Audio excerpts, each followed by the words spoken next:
हाँ तो नमस्कार मेरे प्यारे दोस्तों, आप सभी को ज्ञान मंत्रा क्लासेस में स्वागत है। तो पिछली सेशन में फिजिक्स का चैप्टर नंबर 2 का ऑब्जेक्टिव कर रहे थे।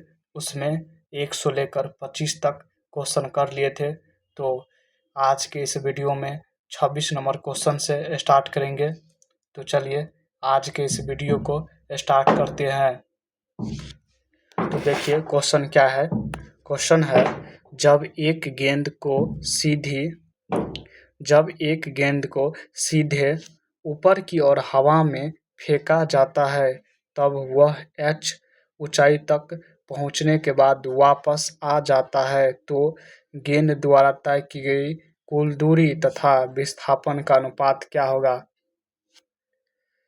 जब एक गेंद को ऊपर फेंका जाता है h ऊंचाई पर और वह वापस आता है तो h ऊंचाई, तो टोटल दूरी कितना हो जाएगा, दूरी कितना हो जाएगा 2h हो जाएगा। और विस्थापन क्या होगा, विस्थापन क्या होगा इसमें, तो 0 हो जाएगा। क्या होगा, 0 हो जाएगा। हमसे सवाल में पूछा गया है दूरी और विस्थापन का अनुपात। तो दूरी और विस्थापन का क्या पूछा है, अनुपात पूछा है। तो दूरी कितना है 2h है और विस्थापन कितना है 0। इसका आंसर क्या हो जाएगा, इन्फिनाइट हो जाएगा। तो ऑप्शन इसका क्या होगा, डी होगा। किसी भी संख्या में 0 से भाग देते तो क्या होता है, इन्फिनाइट आता है। तो ऑप्शन इसका क्या हो जाएगा, सी हो जाएगा। आइए अगला नंबर क्वेश्चन है, जब कोई वस्तु निश्चित बिंदु के आगे पीछे चलती है तो इस गति को क्या कहते हैं। जब कोई वस्तु निश्चित बिंदु के आगे पीछे चलती है तो इस गति को क्या कहते हैं। तो क्या कहते हैं, दोलनी गति या कंपन गति कहते हैं। क्या कहते हैं, दोलनी गति। क्या कहते हैं, दोलनी गति या कंपन गति दोलनी गति या कंपन गति बोलते हैं।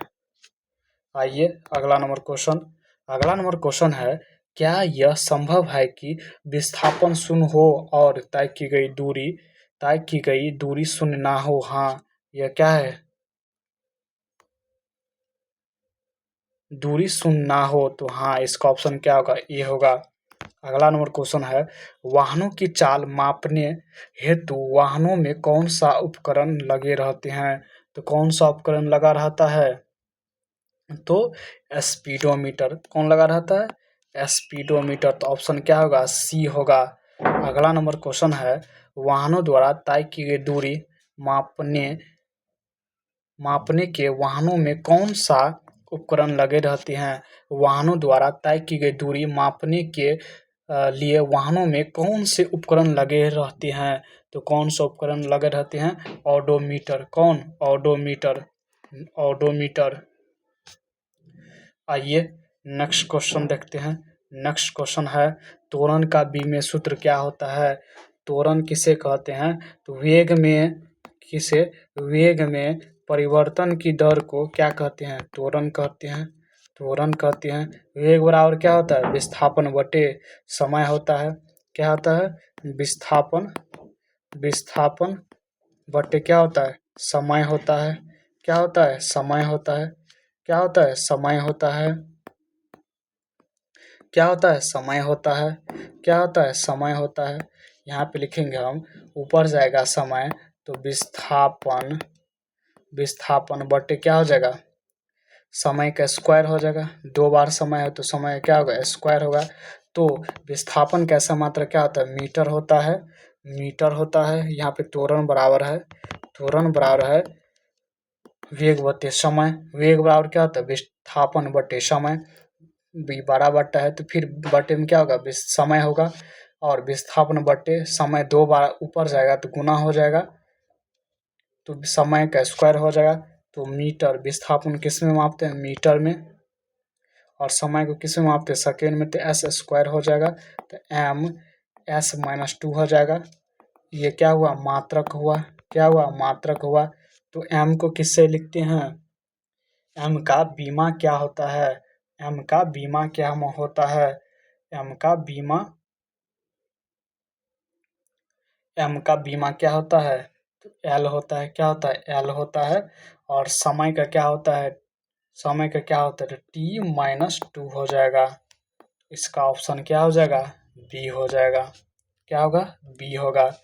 यहाँ पे देखिए विस्थापन बटा क्या है, समय है, गुने 1 बटे क्या लिखेंगे, समय लिखेंगे। तो विस्थापन बटा समय के यहाँ पे क्या हो जाएगा, स्क्वायर हो जाएगा। आइए अगला नंबर क्वेश्चन। अगला नंबर क्वेश्चन है बाबू, जब कोई वस्तु एक समान गति से चलती है तब उसके लिए दूरी समय ग्राफ की प्रकृति होती है। तो प्रकृति क्या होती है, एक सरल रेखीय होती है। क्या होती है, एक सरल रेखीय होती है। अगला नंबर क्वेश्चन है, अगला नंबर क्वेश्चन है, निम्नलिखित में कौन सा ग्राफ एक समान मंदन को दर्शाता है, एक समान मंदन को दर्शाता है। इसका ऑप्शन क्या हो जाएगा, इसका ऑप्शन क्या हो जाएगा, तो डी हो जाएगा। क्या हो जाएगा, डी हो जाएगा। यहाँ पे देखिए ये क्या है, ये क्या है, एक समान त्वरण है। ये क्या है, एक समान त्वरण है, एक समान त्वरण है।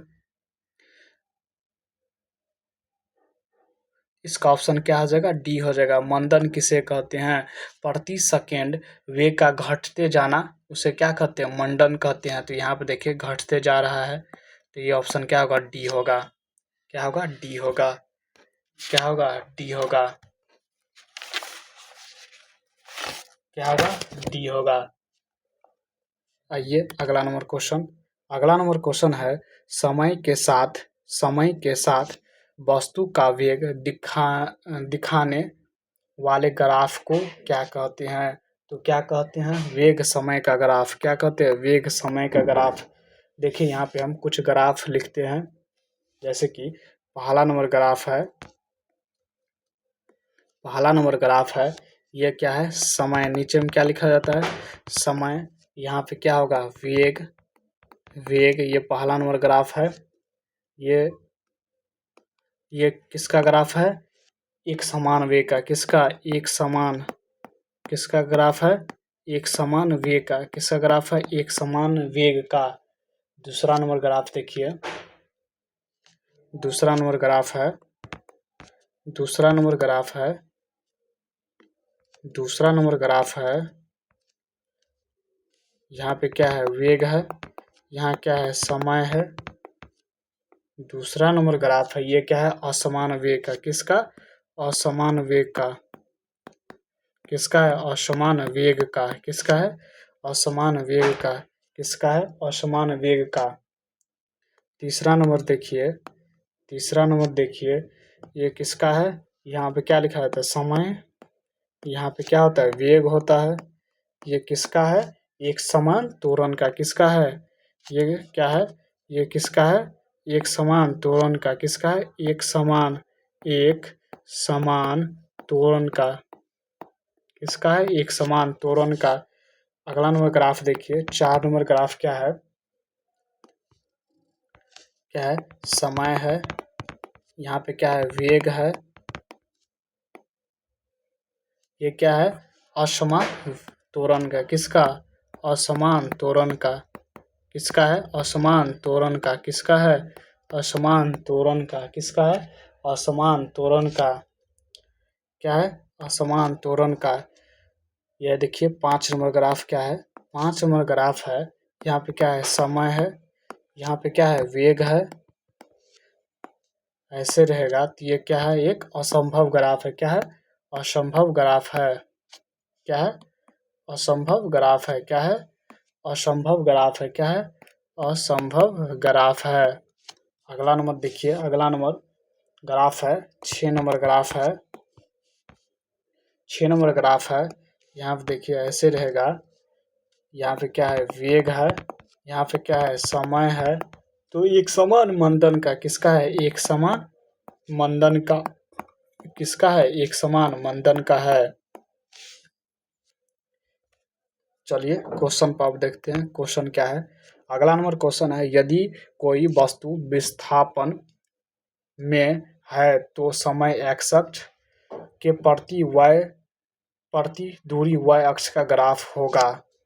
यहाँ पे देखिए, यहाँ पे क्या है, समय है और यहाँ पे क्या है, दूरी है, दूरी है। यहाँ पे सवाल में कहा गया यदि कोई वस्तु विस्थापन में है, कोई वस्तु विस्थापन में है तो समय x अक्ष, समय क्या है, x अक्ष के प्रति y अक्ष का ग्राफ क्या होगा, तो क्या होगा, क्षैतिज होगा। क्या होगा, क्षैतिज होगा। क्या होगा, ये क्षैतिज होगा। ऑप्शन क्या होगा, बी होगा। अगला नंबर क्वेश्चन है, एक समान त्वरण गति के लिए निम्नलिखित में कौन सा कथन सही नहीं है। कौन सा कथन सही नहीं है। समय के साथ वस्तु का वेग बढ़ता जाता है, तो ये ऑप्शन क्या है, सही है। सवाल में पूछा नहीं, सही नहीं है।